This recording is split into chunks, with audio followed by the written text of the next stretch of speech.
Welcome to the TimesRecordNews.com football show. I'm Andy Newberry here with Jonathan Hull, Zach Duncan. I finally covered at Memorial Stadium a home team victory last week with Ryder getting on the board. They played better. The competition may not have been quite as good, but they played well. Made another big special teams play. Wichita High went on the road, played close. I talked to Coach Shar after the game. He was excited about some aspects. Sounded like a crazy game. There was a extra point return for 2 points, and they had a safety, and then fell to they had a 9-8 score at one point. So like a pretty filled with some different crazy plays in it. But yeah, they had an opportunity to come in through and win. And that you went down to Graham, and Hershey took the first loss of the season. Yeah, and that game very easily could have been early on Hershey 14-0 if it went for a couple of drop passes, and that's really that kind of defined the game. Every time Hershey did something good, something bad happened, and it was just one of those games where they just couldn't consistently get something good on offense. Defense, I thought, played pretty well, up until just getting worn out. They had a goal line stand after one of their miscues, didn't they? Where they goal line stand. Graham started on the 12 and they stopped them or something. Goal line stand, right? I mean, it was right on the 1 yard line. Lloyd Murray, sophomore defensive tackle, playing lights out for them right now. He had the big stand, and then Hershey only ran 3 plays in the third quarter. And that was the end. I mean, that wore down their defense completely. The defense was on the field too much. Yeah, and their depth is better, but no team can take that. You can't be out there that long unless you're the New York Giants. Yeah, you got to get off the field, and that's a big thing for them this week too, obviously. So this week, I think we've got some more interesting games, and we got 2 at the stadium with Haltom coming to Wichita High, and then Hershey returns home for the first time in a little while, and they play Vernon, which got on the board last week and kind of showed some offensive ability against Burke. What do you think from Vernon and Hershey perspective? I think these are 2 pretty good defenses. I mean, we've seen Hershey's defense played well, but Vernon's defense playing really well. They gave up a couple big passes to Darian Chafin last week. I don't know if Hershey can throw the ball, but I don't know if Hershey's got a wide receiver as dominant as Chafin. One of those was just spectacular. It was like one you'd see on Sunday. Yeah, he catches up and then he spins out of a tackle, and I mean, there's not much you can do out of that. But I think Vernon's defense is going to be ready. I mean, they face Wiley, they face Altus. Vernon's offense is going to have to execute better, probably than it did last week, because Hershey's defense is going to be better than Burke's. But I think it's a good game. I think it's a pretty close game. I don't know if there's going to be a lot separating these 2 teams. I mean, don't you get the feeling like I'd be surprised if it's a blowout? Yeah, I just think both defenses are actually going to kind of own the day. I think both offenses might have some trouble, like moving the ball at times. I mean, Hershey's going to have the chance for more explosive plays. But I think Hershey's defense matches up well against that kind of offense. I think that they can be athletic enough to be in position as long as they play keys and just don't get out of position. But their speed, they have enough speed where they can kind of make up getting out of some position, making some mistakes. I really like Hershey's defense. Even against Graham, their defense was really strong until it was just on the field too long. And it just caught up. That caught up with them in the end. So. We don't want to give them the Breckenridge game, but Breckenridge is struggling a lot. They got some injuries. I mean, if they get this game, I think they have a really legitimate chance of going into District 4-1, which would be a great thing for Hershey right now. So. Yeah. What do you see Thursday night? What are you hearing on Haltom Old High? Yeah, I think the 2 teams kind of match up pretty similarly. I think it's a good matchup. Haltom did finally lose their first game, but they're off to a really good start. And of course, they have a Ryder grad at head coaching there too. So we'll try to visit with him this week. But I think it's an interesting matchup. I think Old High got a defensive performance they were finally looking for last week against Arlington Heights. And Arlington Heights, they have some explosive players. They have a receiver who's the Division I caliber. He's like 6'5" and can go up. He did catch a touchdown pass against them, and they have a very athletic quarterback, some good running backs. So I think they did get a decent look at a good offense from Arlington Heights and were able to slow it down a good bit. It's going to come down to mistakes, and Old High's made a lot of them. But even Coach Shar talked about what he was really happy with is they limited their penalties a lot against Arlington Heights. So I think if they can come out and play, real similar to that, and maybe not have don't cover a free kick and let a block PAT go back for 2 points. I mean, maybe they get the breaks this time and they can pull out a win against Haltom. I think it's in their favor. Yeah, the game I was at, speaking of block kicks, that was a big deal in the game. Ryder actually had some adversity early. Paladura moved the ball well and had gotten up 14-7, and then Ryder scores to go 14-13. They get their PAT blocked. Mm-hmm. But the big block of the game was to come on the third possession. when Ryder blocked a field goal, Bryce Hughes has just been making outstanding plays on defense and special teams, and he contributes a little bit on offense. And he blocks a kick for the second straight week, and Denari Curry took it the distance, and Ryder really surged after that. But it was a game. Ryder still had to face adversity. They were down some defensive players. They got like Devin Smith, who's a quarterback, played some linebacker, and they're fighting. They're maybe not the biggest team in the state or anything, but I think they're fighting and going to get better on defense. Caleb Scroggin was the other starting linebacker for him. He's a Throckmorton transfer. Yeah, Carson Scroggin. Yeah. So he's a Throckmorton transfer, and 6A to 6-man to 5A, I would think. Is a pretty big jump there. He was there. He made a lot of tackles, and Jose Barron moved out the defensive end during that game. He played too. really well. Yeah, he had 12 tackles and a couple for loss. And you mentioned Bryce Hughes. I mean, he's our leading tackler, and you're doing a piece on him later this week. But Coach Bendel talks about him like he's the greatest practice player he's ever been around. He says that he's never seen anybody practice the way that kid does, and I think he kind of sets the tone for the rest of that team. And I think that's going to continue to kind of take over for them. I mean, they improved greatly that week. I expect them to be better this week too. But I mean, it's a tough matchup. They go at Kennedale, and Kennedale will run the ball, which has been a problem for Ryder stopping the run a little bit.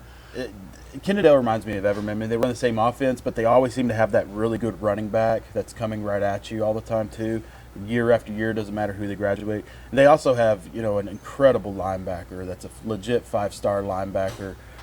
He's got his choice of school to go to, and it's going to be tough. They do some really different things defensively too. And Ryder's first time to play since their scrimmage where they have to go get off a bust and play. Yeah, exactly. And so that's a little bit of a challenge. And it's a long trip. I mean, it's a pretty good trip, 2-hour drive or so to get down to Kennedale. And I'm interested to see the defense, because sometimes that defense puts down 6 down linemen.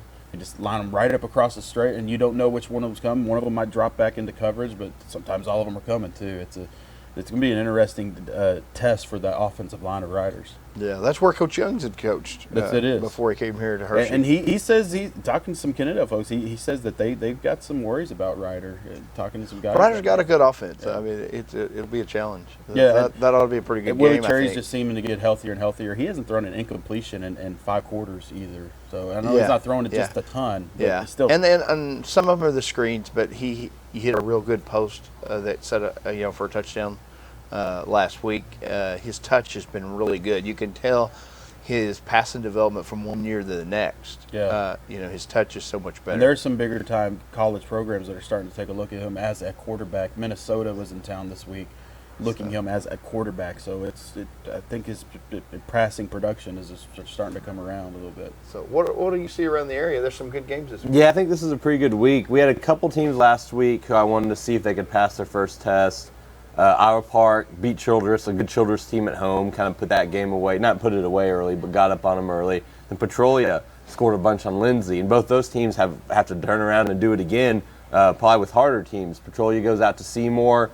Last year I was at that game. That was a big district opener game, and Petrolia was up on them 20 points.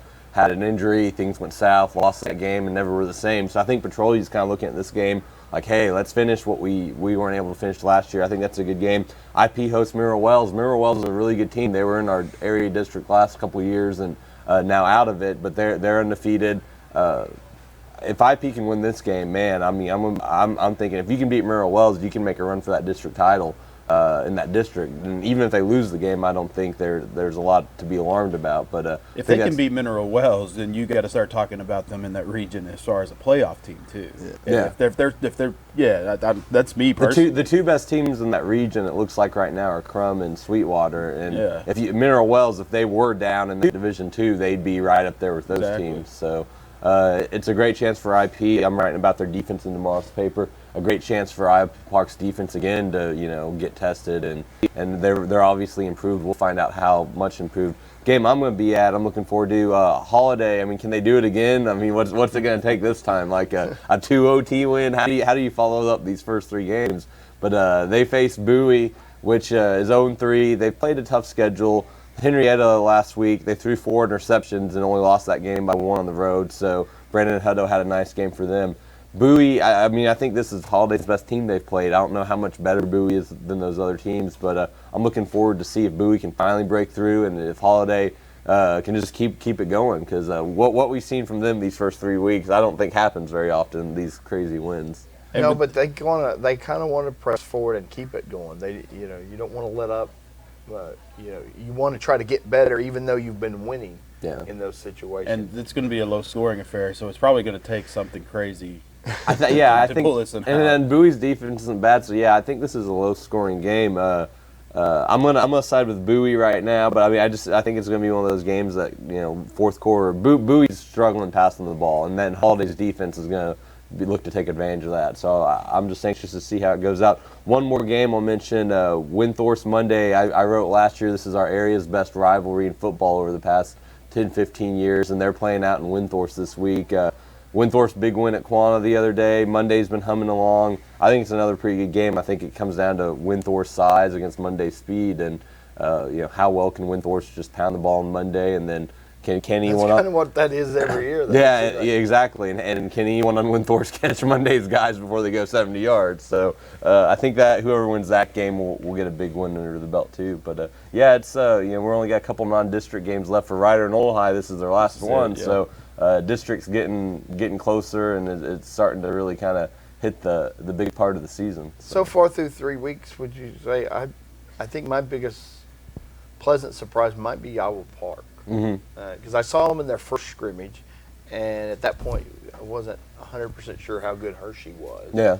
And so I thought, well, Iowa Park, going to take a little time, and it hadn't taken time. This is their first 3-0 starts. They've gotten better almost every live look. This is their first 3-0 start since 2004, and there's been some pretty good teams since then.